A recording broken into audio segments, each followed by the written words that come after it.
ते को कारो नाणो की न हुजे, हित माण्हू सब आज़ाद हुजन, जेल ऐं थाणो की न हुजे।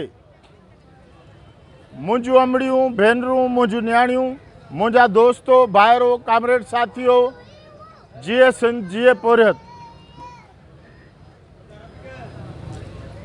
केतिरा ई ॾींहं थी विया आहिनि, नसीराबाद में हे सोग जारी आहे। असां मातम कंदा आहियूं, असांजे नेणनि मां नीर था वहनि। असांजूं अमड़ियूं, असांजूं भेनरूं, सिंगार जी वनी, सिंगार जूं न्याणियूं, सभु जेके हिन ॾुख ऐं ग़म में वरतल आहिनि। पहिरीं उन्हनि खां ही सवाल आहे त आया सिंगार जो ॾोह कहिड़ो आहे? सिंगार जो ॾोह कहिड़ो आहे जो तव्हां उनखे खंभे गुम कयो आहे? सिंगार जंहिंजो सफ़र किथां बि शुरू थियो हुजे, हिन वक़्तु त हू तव्हांजे आइन तहत इलेक्शन लड़े पियो, काउंसलर चूंडिजे पियो, नसीराबाद जा माण्हू उनखे वोट ॾियनि पिया, मैंडेट ॾियनि पिया, नसीराबाद जा माण्हू उन सां मुहबत ऐं प्यार कनि पिया। उहो चूंडिजी अचे पियो। काउंसलर थियण खां पोइ उहो हर हवाले सां नसीराबाद खे सुहिणो करण जे लाइ, नसीराबाद जी सूंहं सफ़ाईअ जे लाइ, नसीराबाद जे माण्हुनि ते थींदड़ ज़ुल्म जे ख़िलाफ़ सदाई हुन आवाज़ बुलंद कयो। हुन जो ॾोह इहो आहे त हो पंहिंजे माण्हुनि सां जुड़ियल आहे।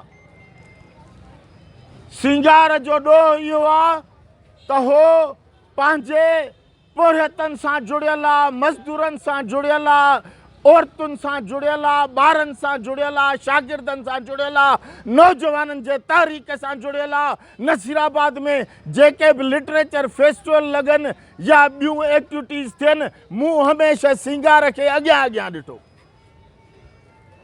त असां सम्झूं था त हिक माण्हूअ जो को बि ज़ाहिरी ॾोह न आहे। तव्हां जॾहिं उनखे खंभियो त भला ॿुधायो, उन वटि का कुहाड़ी ही, उन वटि को छुरो हो, उन वटि को बम हो, बारूद हो, छा हुयो? जेकॾहिं कुझु बि न हुयो त पोइ असां ही सॼो जेको मेड़ आहे, हे हज़ारे माण्हू रोज़ निकिरनि था, रोज़ हिते अची एहतिजाज कनि था। हिते एहतिजाज इन जे करे था कनि त सहाफ़ी दोस्त हिन एहतिजाज खे सॼी दुनिया ताईं पहुचाइनि।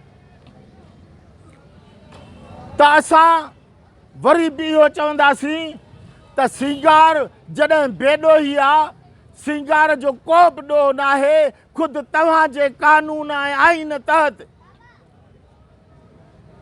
त पोइ बाबा तव्हां खंभे उनखे छो गुम कयो आहे?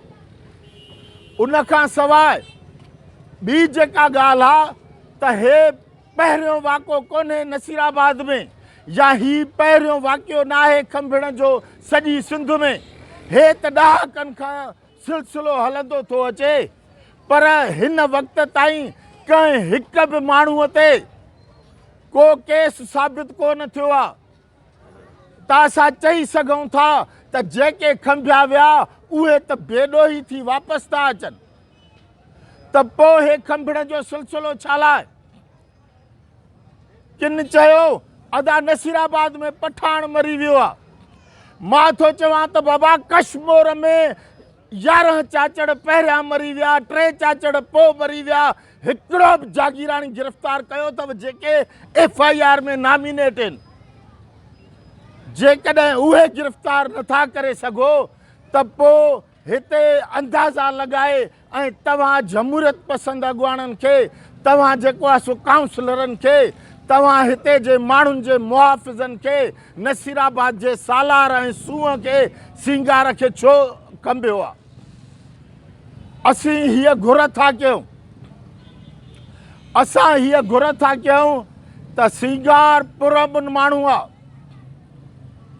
सिंगार जी हे नंढड़ा ॿारड़ा असां जूं अमड़ियूं भेनरूं हे हज़ारे माण्हू रोज़ शाहिदियूं था ॾियनि त सिंगार पुरअमन माण्हू आहे।